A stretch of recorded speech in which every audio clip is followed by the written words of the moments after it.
What is going on, guys? It is WrestleMania here, back with some more news. Join us now as we look at the wildest news stories and rumors you need to know, including WWE making this one of the biggest SmackDowns ever. This Easter egg reveals WWE had AJ Lee's return planned months ago. Nikki Bella calls out Wade Barrett. Sad news for Kurt Angle. Brock Lesnar re-signs with WWE. The next main roster call-up, and much more. Be sure to subscribe and hit that notification bell for daily wrestling videos and follow us on Facebook for exclusive lists. Now let's see the intro and get straight into our first story.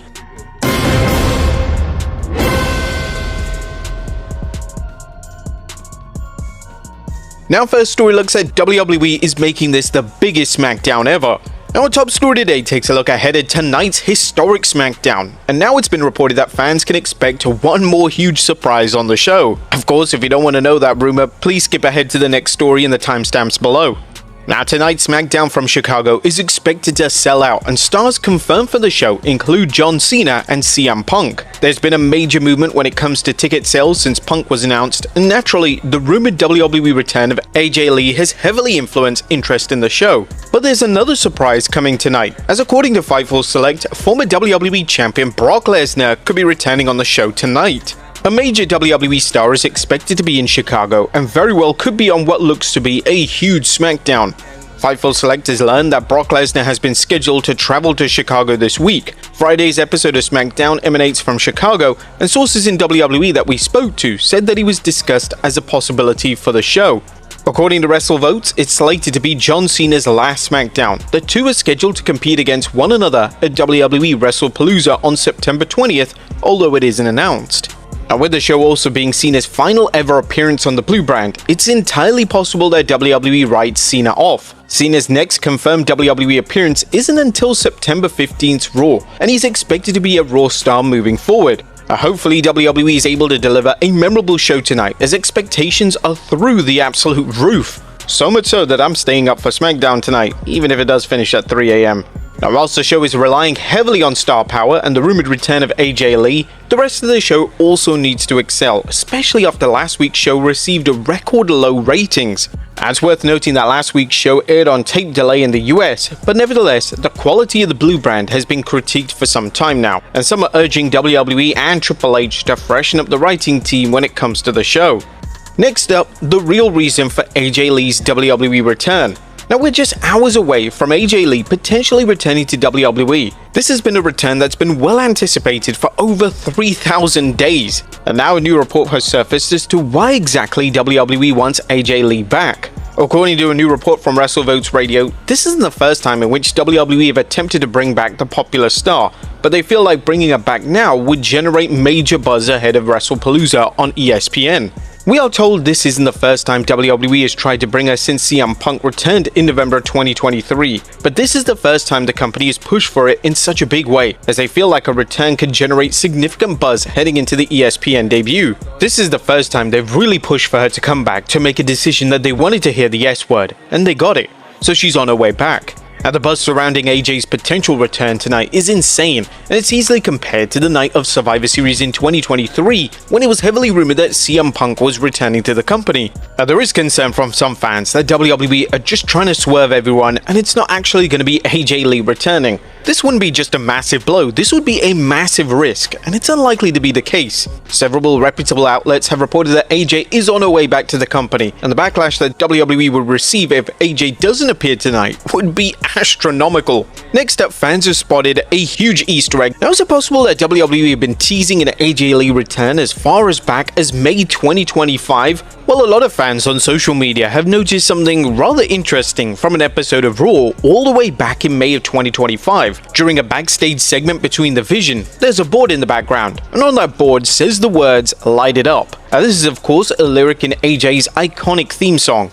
The framing of the shot is worth discussing, as the placement of the board, which stands towards the middle of the frame, seems rather deliberate and calculated.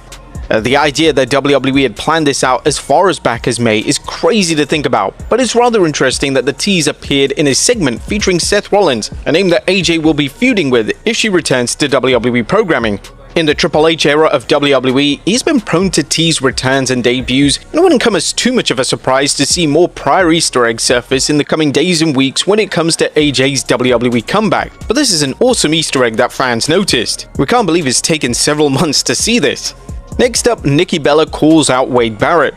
There's drama in WWE between Nikki Bella and commentator Wade Barrett. The issues began when Barrett, during the pre-show of Clash in Paris, had this to say in relation to Nikki Bella. Nikki is desperate to prove she still has it against the new generation that have changed the game. Now, these comments were obviously in kayfabe, and they made sense coming from a heel commentator.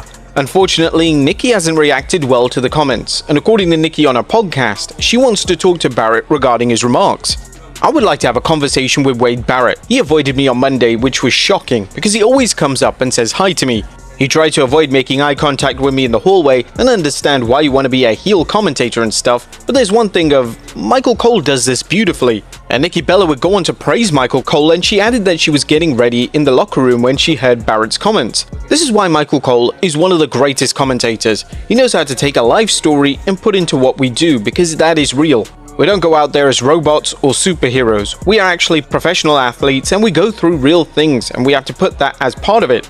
Honestly, that stuff really doesn't bother me. I get it. I was watching the pre-show, and I saw what Wade was saying about me in the pre-show. I'm sitting there getting ready in the locker room and like, oh, okay, that's fine. Barrett has since taken to X to rebut Nikki's claims that he avoided her at Raw, and even stated that the two said hello to each other at the show.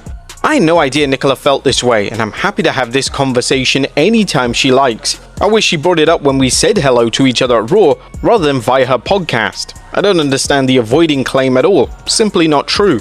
This whole drama seems really messy and uncalled for, and could have easily been solved with an offline face-to-face conversation. In all honesty, it just sounded like Nikki Bella wanted some juicy content for a podcast. Speaking of juicy content, Ronda Rousey shoots on WWE. Ronda Rousey appeared on the Laps Fan podcast this week, and Rousey had less than flattering comments to make when it came to her 2 WWE runs. One of the issues Rousey had with her run was working with Alexa Bliss at 2018 SummerSlam, and according to Rousey, it was quote-unquote ridiculous that she had to face Bliss on a pay-per-view. The fact that they had me fighting Alexa Bliss at all was effing ridiculous. And you want to know why they had me against Alexa Bliss? Because she has the most merch sales at the time. On that side, like, what the F? Like, that's your decision-making process?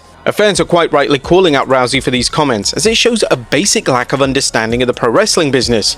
At the time, Bliss was one of the most popular acts on the show, and she was practically the face of the women's division in WWE. But it's not just fans who have responded to Rousey's comments. AEW's MJF has clapped back at Rousey, and even Bliss herself has responded via X. At this point, does Rousey even have any friends left in WWE? Next up, a recent WWE PLE was a flop. A Clash in Paris received mostly positive reviews from fans, but according to Dave Meltzer on the Wrestling Observer Radio, the show failed to deliver in terms of viewership. He claimed that SmackDown, which obtained record low viewership, somehow eclipsed the overall views for Clash in Paris, and the PLE didn't even make the top 10 for the week in any country. When we look at the country to country, the one thing in these countries where WWE is the strongest, the SmackDown show, which did not do great in the US at all, actually did almost a record low, but the SmackDown show on Friday night beat Clash in Paris in every one of those markets. And I did not find one market. I could be, I didn't check every single country in the world, but I checked every major wrestling country, and there wasn't one where Clash in Paris even made the top 10 for the week SmackDown made in a couple of countries. But the PLE aired on different platforms including Netflix and Peacock, so it's hard to fully determine whether the show really was a success. It also came on at an earlier time, so maybe people weren't watching live. Next up, sad news for Kurt Angle. Now, there is major concern for WWE legend Kurt Angle after his appearance on The Undertaker's podcast. The WWE Hall of Famer discussed his current health and well-being, and despite Angle saying he feels good, he noted that he has motor skill problems and he can't feel either of his little fingers. Yeah, I feel pretty good. The only thing that bothers me now is I have motor skill problems. My hands shake because my neck is so bad, and there's nothing I can do about it. And so I have a hard time. I get pain going down my arms, my pinkies. I can't feel either one of my pinkies. They're gone. So I just have a lot of functional problems. It just sucks. There's nothing I can do. I tried stem cell, I tried disc replacement. There's just nothing. I have to deal with it. Angle wrestled back in 2019, and it's easy to see why Angle has repeatedly shut down any rumors that he could potentially return to the ring. Next up, Brock Lesnar re-signs with WWE. There's been a lot of confusion surrounding Brock Lesnar's WWE status. Some have claimed that Lesnar has re-signed with WWE, whilst others have claimed that Lesnar is working his existing contract, which he signed a number of years ago.